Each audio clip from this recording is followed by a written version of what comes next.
Today's scripture reading is from the letter we call James chapter 1, verses 2 through 6.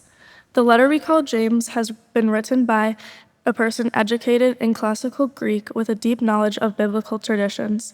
The letter focuses on purity and how to live a good Christian life. James chapter 1, verses 2 through 6. Consider it pure joy, my brothers and sisters, whenever you face trials of many kinds, because you know that the testing of your faith produces perseverance. Let perseverance finish its work so that you may be mature and complete, not lacking anything. If any of you lacks wisdom, you should ask God, who gives generously to all without finding fault, and it will be given to you. But when you ask, you must believe and not doubt, because the one who doubts is like a wave of the sea, blown and tossed by the wind.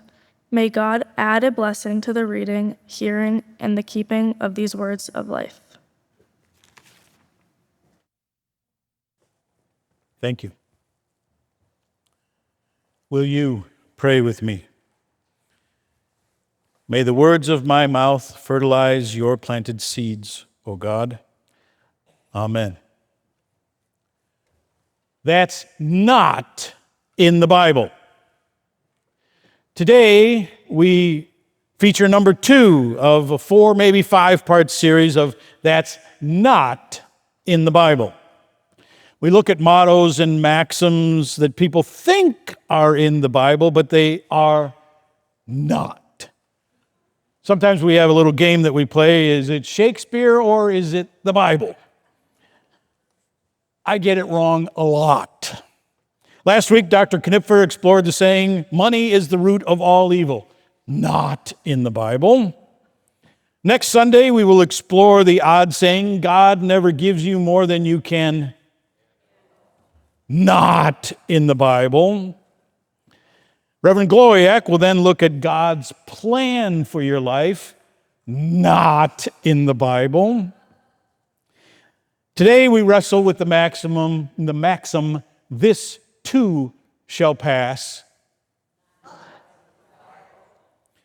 This too shall pass. This phrase focuses on impermanence. The idea that what we are currently experiencing will change and our lives will be different. Now, most of us use this maxim as a bit of a cough drop for our people around us who are suffering. We offer it up as, this too shall pass. It might be difficult, but it will pass. A friend was going through a particularly hard time. And like other people do who have times in their life, she bought a coffee mug. But this one was very specific to her need. It said, this too shall pass. It may pass like a kidney stone, but it will pass. Ancient writings contain stories about this maxim, this too shall pass. There's a 10th century book written in what we would not recognize as English, but one of our predecessor English tongues. It's called the Book of Exeter, and in it is a poem titled The Lament of Dior, which reflects on impermanence and misfortune. Drawing on Germanic and Norse traditions and mythologies, the post reflects this thought that there's a wise ruler of the universe, of the world, that continuously shifts our fortunes, introducing times of hardship and glory.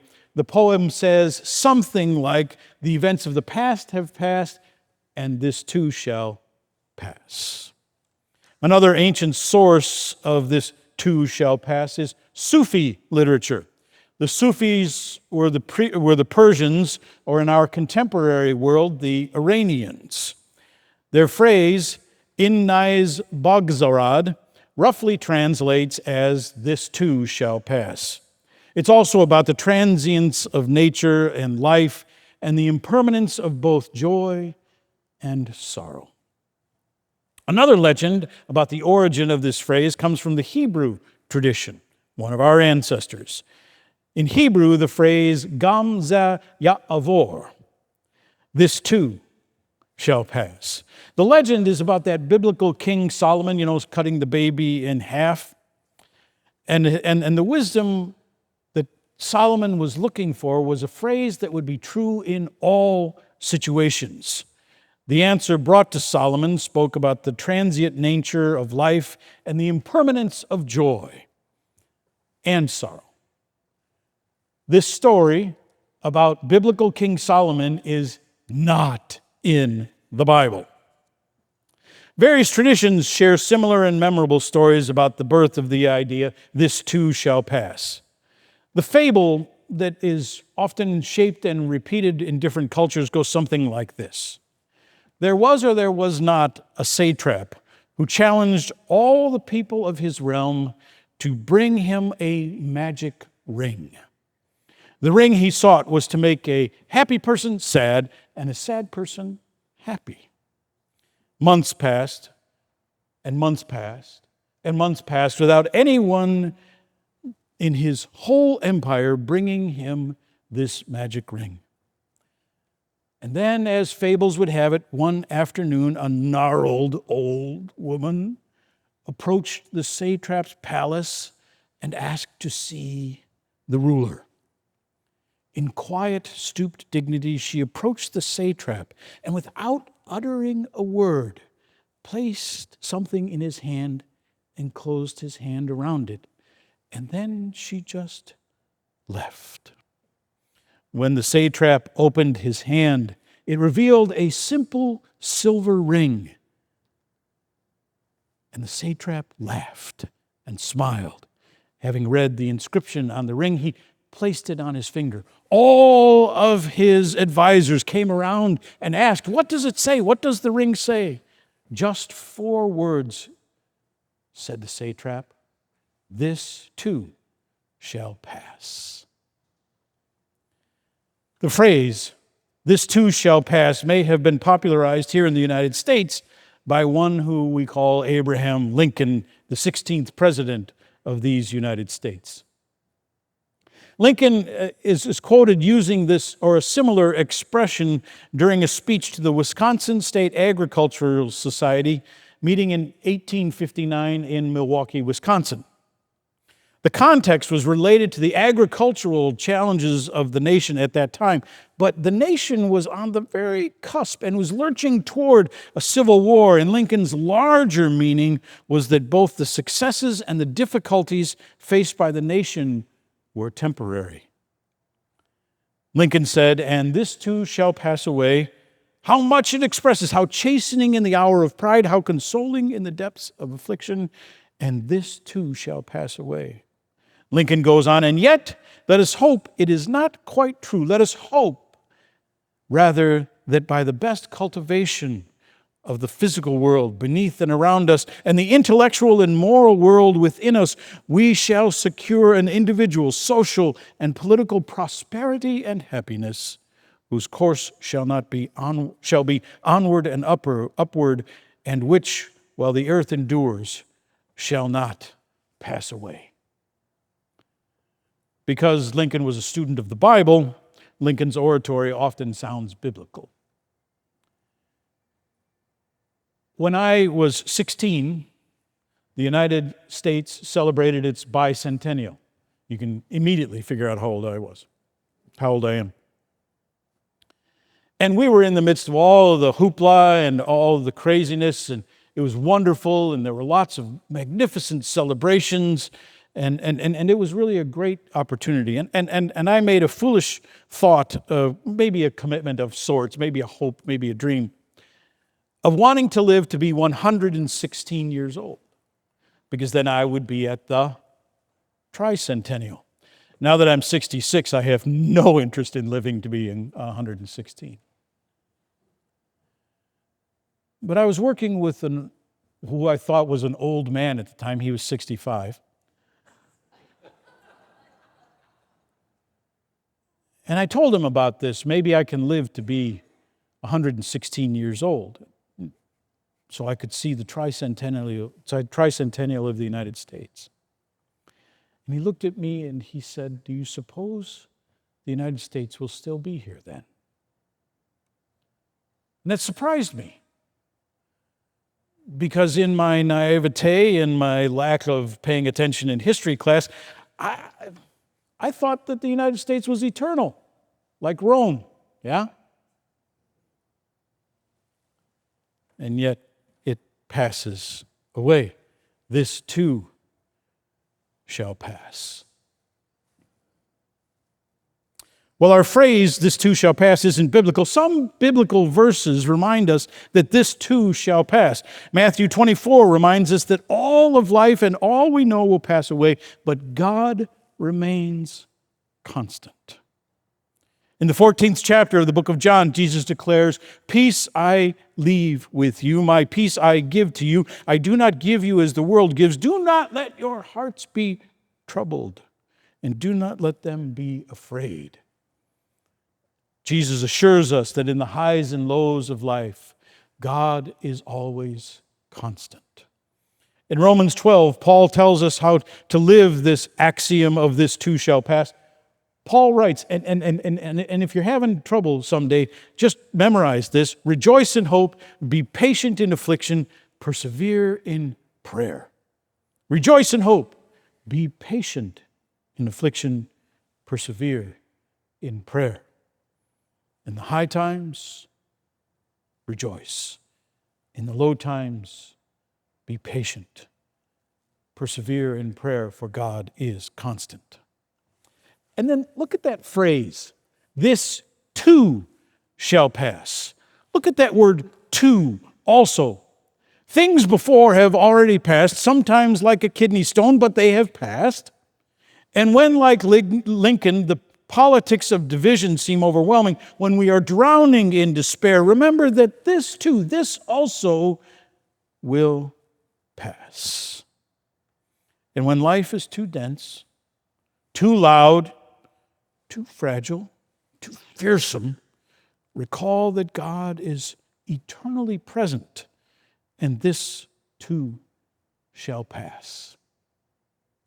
Let me pull on one other thread. This thread is in the words we shared from Lincoln, and in little satrap fable we told, and in the way that we know life.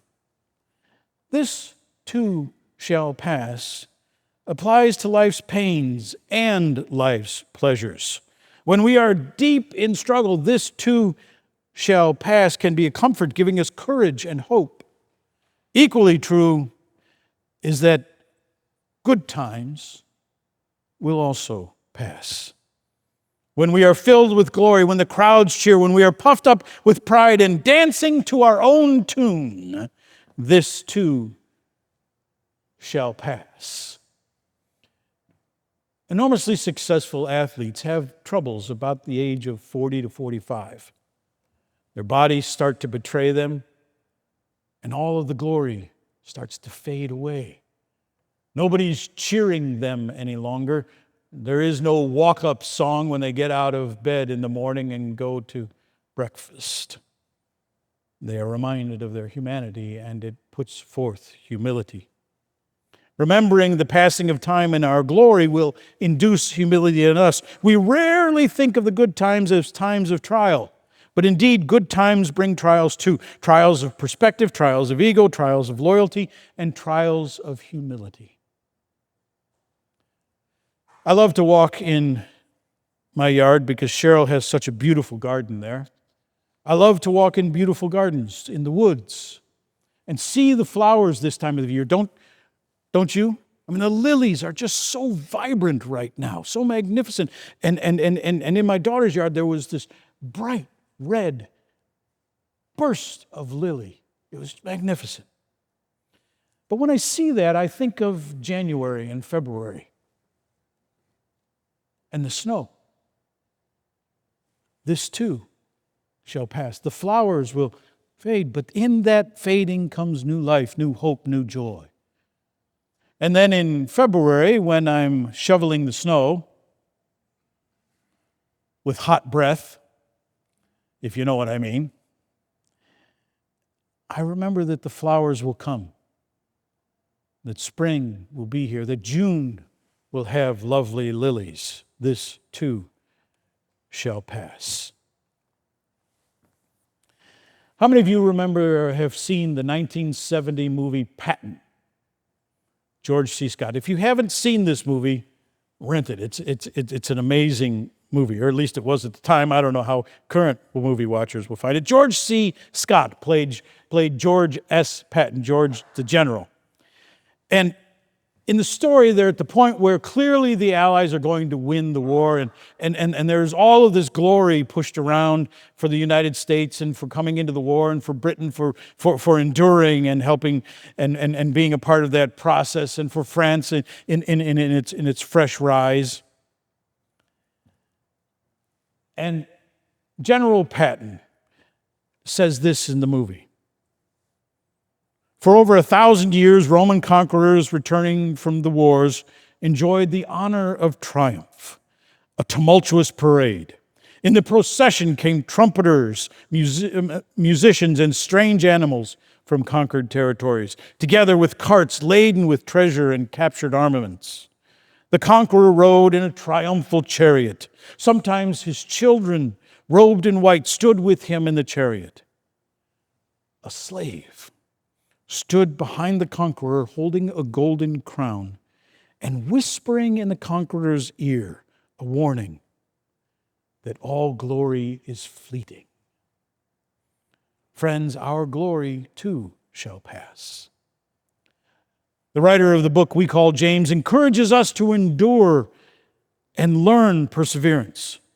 This perseverance comforts us in times of struggle and gives us humility in times of glory. In our endurance, we will learn the resilience of faith, faith that life passes, yet God endures. God lovingly abides with us in the highest mountaintop and in the deepest valley, knowing God provides us resilience when the good ends and when the bad comes. So know this truth. When life brings you joy, believe that this too shall pass, and enjoy that moment and know that God endures. When life brings you pain, believe that this too shall pass and that God endures. These are words of life and can be trusted.